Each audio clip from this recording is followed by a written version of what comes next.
Red Lanterns number 24, written by Charles Soule, art by Alessandro Vitti. This is the second to last part of Lights Out event going on, and the last time in Red Lanterns we saw that basically Guy was calling Hal asking for an extract, and the events of Lights Out, he was like, sorry, no can do, everything's kind of crazy right now. And then in Lights Out, the last part we saw was Hal and them were teleported over to Yzmalt because they need to talk to Guy because they might actually have some power left in the Red Lantern batteries. Whole lot of other stuff. Anyway, we pick up with Bleez overhearing Guy Gardner's plea for an extract, and she's just like, well, isn't this a sticky predicament you're in? I think I'm going to go tell the rest of the Corps. And he's like, well, how about before you do that, I tell you what exactly you heard and saw. What you heard is that the Green Lantern Corps is leaving me to die and they betrayed me. What you saw is I killed Atrocitus. So maybe you don't want to mess with me right now. And she's like, what? I'm not scared of you. Why would I be scared of you? And she's like, yeah, sure. Go ahead then. Tell him. Tell them what's up. Or maybe I'll tell them that you're the spy. You worked with the Green Lanterns, apparently, back in the day. Why wouldn't they think that you're a spy? So at that point, she's like, what? No, I don't. And he's like, you know what?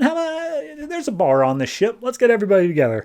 So they meet up in the canteen. Everyone's got some drinks. And everyone's like, what's up? Why are we gathering? What's going on? And Guy's like, well, Bleez has something she wants to share. And Bleez is like, no, I don't.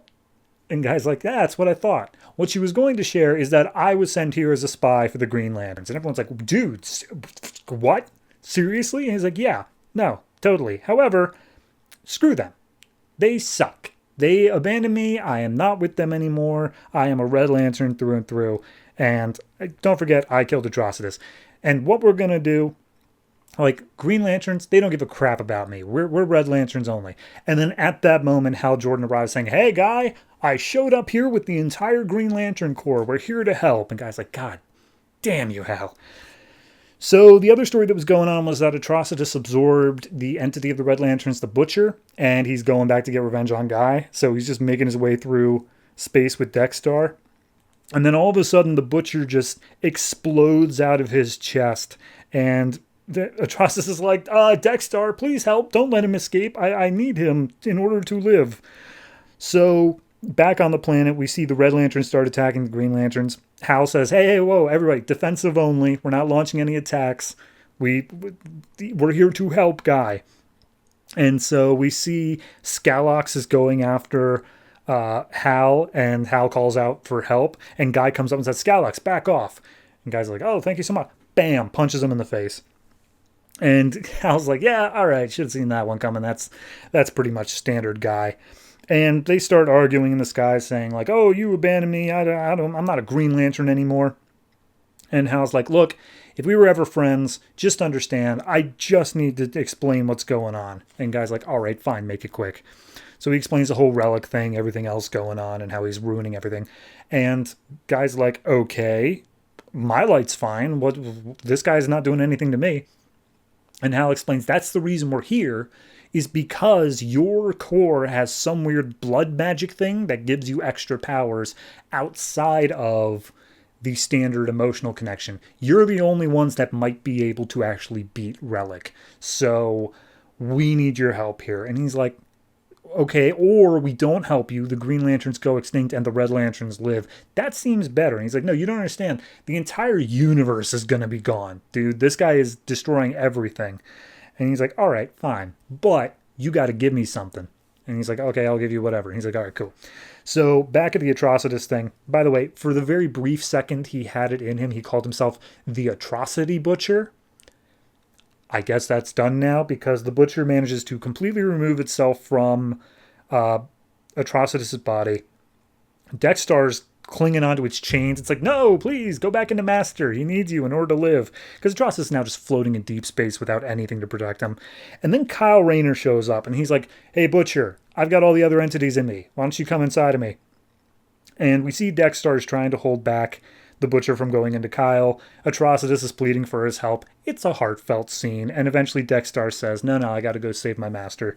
So he goes and protects Atrocitus. Kyle comes up after absorbing the Butcher. He's like, hey, sorry. I kind of needed to do this in order to save the universe. And Atrocitus is like, I'm not going to forgive you. You suck. And he's like, all right, well, bye. And he just flies off, and they swear vengeance against Kyle Rayner. Meanwhile, what is Relic doing? Well, Relic's at the source wall, and he's using all the technology he has to try to break through it because he knows that on the other side of it is the emotional reservoir. And I guess he wants to get to it.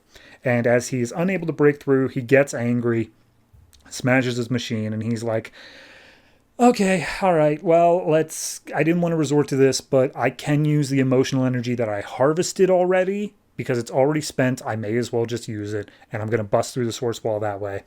Kyle and the other Guardians show up and come up to Relic, and they're like, Relic, you got to stop this. And he's like, okay, I can sense you're more powerful. I can see that, but you still are no match for me. I'm going to be doing this, so you want to fight, let's bring it. And he's like, no, Relic, you misunderstand. We agree with you. We want to help you. The source wall has to come down. So that's that. And then final page here, we have the Red Lanterns are convening. Guy's explaining the deal he made. He's like, look, we're going to have a vote. It's not me who's doing this. We all have to agree. But if we help the Green Lanterns, they are going to give us a sector all to ourselves. They aren't allowed to step in. We get to be the law there. Everyone up for that, and everyone's kind of like, I don't know, you just admitted you were working for the Greens, now you want to make a deal for them. They're a bit skeptic, but everyone does eventually see the payout is way too great, so they all agree. Red Lanterns are in. It's time to go kick Relic's ass. And that all concludes in an annual of Green Lantern that I believe is next week. So, yeah, I like it. It's kind of strange in that it doesn't really feel like it's the standard progression for normal like events where it's, oh no, everyone's at their lowest and then we suddenly get that second win. Like the same thing we do with like Rise of the Third Army and all that. But I'm not saying that as a negative. I actually really like that. The fact that the Red Lanterns have kind of just been chilling on their own, doing their own thing, and they have this special little extra thing that's going to push the battle into their favor. And then add on to that, Kyle is basically siding with the villain at this point, saying, yeah, no, you're right. There is something that needs to change here. So it's a different kind of event. I think it all is really going to hinge on how it wraps up, what it decides to keep and what it decides to throw out. I genuinely have no idea how it is going to go. I don't have any real feeling towards that. My best bet is that obviously the Red Lanterns do get their own sector regardless, mainly because I know this book continues onwards. And then maybe a core like has to like peel back. Maybe they got to like lower down how much they're using their power. I don't know. We'll see next issue. Overall, this is probably a good, I'd give it a 7.5. I think it is. I was debating between the 7 and the 7.5, but I do think it is actually strong enough to stand on its own. It's a nice little solid issue. The only thing that's a little bit for me is the fact that Atrocitus got the Butcher last issue and then it just immediately busts out of him. It feels to me more like Charles Soule didn't want to do that, but then in the end was like, no, you got to tie into this event. You got to do this. So that's the only little thing that's hanging me up. But beyond that, great issue.